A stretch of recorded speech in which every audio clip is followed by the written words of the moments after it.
Subscribe to this channel and press the bell icon to get notified for the latest tech videos. Hey, what's up YouTube? This is Wasay here, and in this video I am going to be telling you what is Microsoft Azure, and I will try to explain it with the most basic example.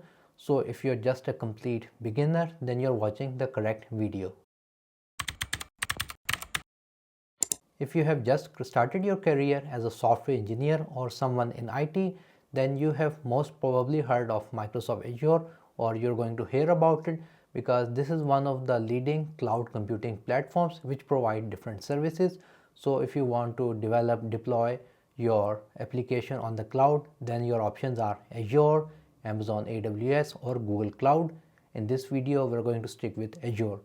Basically, Azure is again a cloud computing platform where you have different services. Let's say you want a DB on the cloud, it is present on Azure. You want virtual machine, it's present over there. You want file storage, that is also present there, and many more. If you want to train your AI models using a powerful machine, then that is also present on Microsoft Azure. So basically, Azure is a group of different services. Now, as far as data privacy is concerned, all of your data is stored on Microsoft Azure servers, and they are located globally. So it depends on which server you are selecting according to the location. And secondly, the downtime is very less in Microsoft Azure. Lastly, you have role-based access control. So if you are an organization and if you want your team members to have access to certain parts, you can enable that, and that's all. So again, scalability is also a big thing in the cloud, so you can easily scale your application. And the best thing is that with the payment, you have a pay as you go structure, meaning that you are only charged for the services that you use.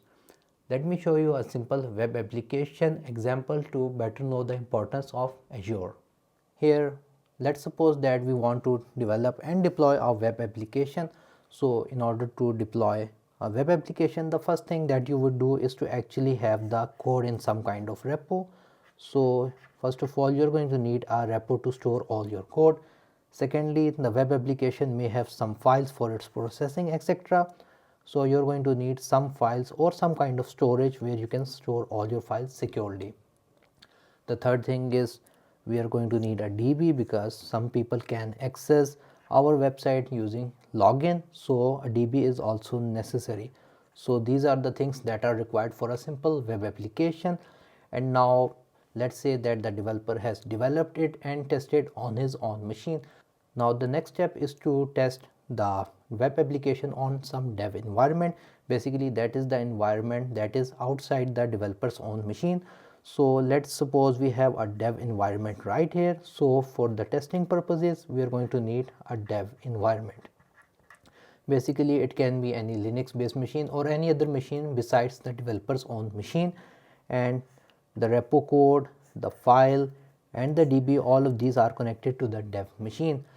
And who will test it? Basically, the developer will test the dev machine. Once he has tested it, the next stage is basically the staging environment. So basically, your staging is an exact replica of your production environment.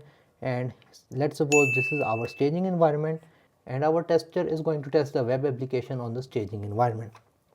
If the tester found any bugs, he is going to report back to the developer, and once the developer fixes it, he is going to report back to the tester. So this cycle is going to go on until all the bugs that are discovered are fixed. Once the developer and tester and everything is satisfied within the staging environment, then we have our actual production environment. So our last environment will be our prod environment or the production environment. You just have to bear with me with my rough writing, sorry.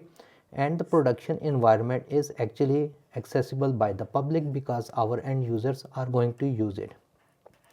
So basically, this part is accessible to the public and the other thing is in a private network. And let's say that for analytics or for monitoring, we want to have a monitoring service as well. And we only want it for the production environment because we want to know how much traffic is coming, how much API calls are going, and so on. So this is a basic web application. Now if you're going to set it locally, then you're going to need a repo, you're going to need some file storage system, DB, you're going to need a dev environment. There's one machine, there's two machines, and there is your last production machine. So if you're going to set up locally or on your own setup, then there is a high risk that if any one of these fails, then your main application will crash or there will be a large downtime. In order to solve these kind of issues, we have our cloud computing or Azure. We have Azure repos which we can use. We have Azure storage which is called the blob storage or some other kind of storage which we can use. We have Azure DBs like Cosmos DB, etc. In the dev environment, we can easily make it using Azure container apps. Same for the staging environment and same for the production environment.